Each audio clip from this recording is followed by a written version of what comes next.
স্পেনের গ্রানাডা শহরের পাহাড়ের চূড়ায় দাঁড়িয়ে আছে ইতিহাস, সভ্যতা ও স্থাপত্যের এক অনন্য নিদর্শন আলহামরা। আজ এটি বিশ্বের অন্যতম বিখ্যাত পর্যটন আকর্ষণ, কিন্তু আলহামরার সৌন্দর্যের পেছনে রয়েছে বহু শত বছরের এক সমৃদ্ধ ইতিহাস, যে ইতিহাসের সঙ্গে গভীরভাবে জড়িয়ে আছে ইসলামী সভ্যতা এবং আন্দালুসিয়ার মুসলিম শাসনের গৌরবময় অধ্যায়।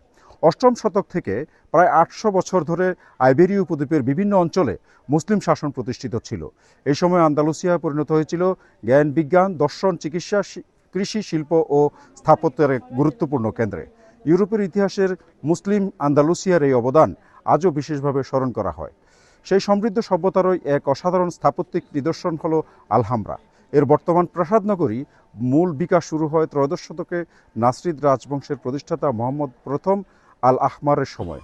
পরবর্তী মুসলিম শাসকদের আমলে এই পাহাড়ের উপর গড়ে ওঠে রাজপ্রাসাদ, দুর্গ, বাগান এবং উন্নত পানি ব্যবস্থাপনার এক অনন্য স্থাপত্য জগৎ।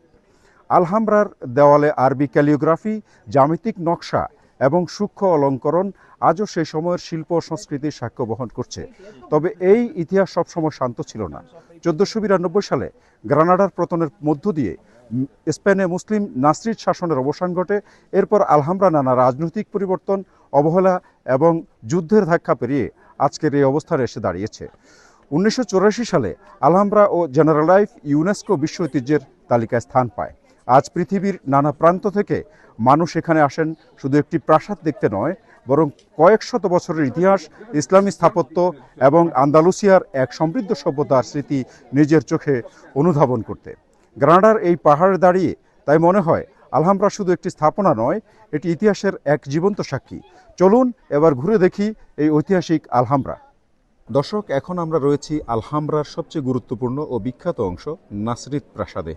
ত্রয়োদশ থেকে পঞ্চদশ শতকের মধ্যে নাসরিদ সুলতানদের শাসনামলে এই রাজপ্রাসাদ ধীরে ধীরে গড়ে ওঠে এবং পরবর্তীতে বিভিন্ন শাসকের সময় এর সৌন্দর্য ও স্থাপত্য আরও সমৃদ্ধ হয়।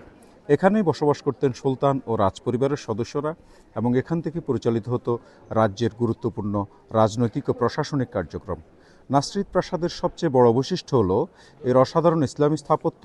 প্রাসাদের দেয়ালে আরবি ক্যালিওগ্রাফি, জ্যামিতিক নকশা, ফুল, লতাপাতার কারুকাজ এবং অত্যন্ত সূক্ষ্ম অলঙ্করণ আজও মধ্যযুগীয় আন্দালুসিয়ার শিল্প, সংস্কৃতি ও স্থাপত্যের অসাধারণ সাক্ষ্য বহন করছে।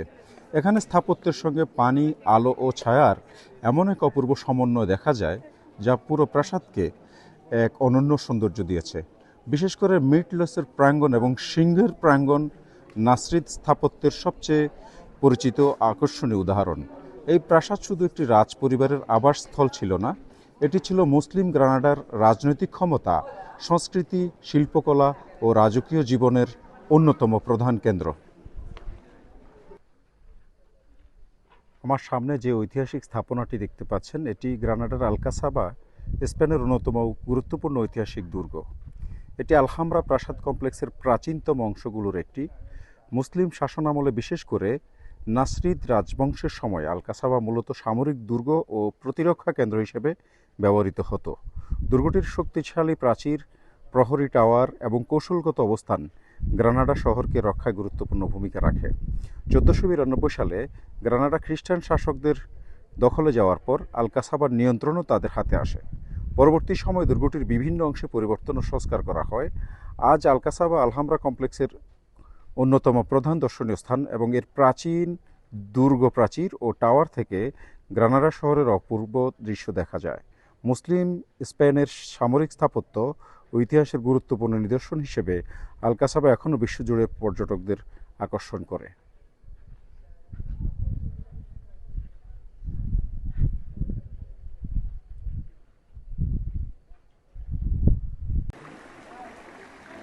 এখন আমরা রয়েছি জেনারেলাইফে। নাসরিদ সুলতানদের সময় এটি ছিল রাজপরিবারের অবকাশ যাপন ও বিশ্রামের একটি গুরুত্বপূর্ণ স্থান। সুন্দর বাগান, ঝর্ণা, পানির প্রবাহ এবং সবুজে ঘেরা এই স্থানটি প্রকৃতি ও ইসলামী বাগান স্থাপত্যের অপূর্ব সমন্বয়। ব্যস্ত রাজকীয় জীবন থেকে দূরে শান্ত পরিবেশে সময় কাটানোর জন্য জেনারেলাইফ ছিল সুলতানদের অন্যতম পছন্দের স্থান। আলহামরার ইসলামী স্থাপত্যের মাঝেই রয়েছে পঞ্চম চার্লসের রেনেসাঁ প্রাসাদ। 16শ শতকে নির্মিত এই প্রাসাদ আলহামরার ইতিহাসে মুসলিম যুগের পরবর্তী একটি নতুন অধ্যায়ের সাক্ষ্য বহন করছে। এর স্থাপত্য নাসরিদ প্রাসাদের তুলনায় সম্পূর্ণ ভিন্ন এবং এখানে ইউরোপীয় রেনেসাঁর প্রভাব স্পষ্টভাবে দেখা যায়। একই ঐতিহাসিক কমপ্লেক্স ইসলামী আন্দালুসিয়ার স্থাপত্যের পাশাপাশি ইউরোপীয় রেনেসাঁ স্থাপত্যের উপস্থিতি আলহামরার ইতিহাসকে আরও বৈচিত্র্যময় করে তুলেছে।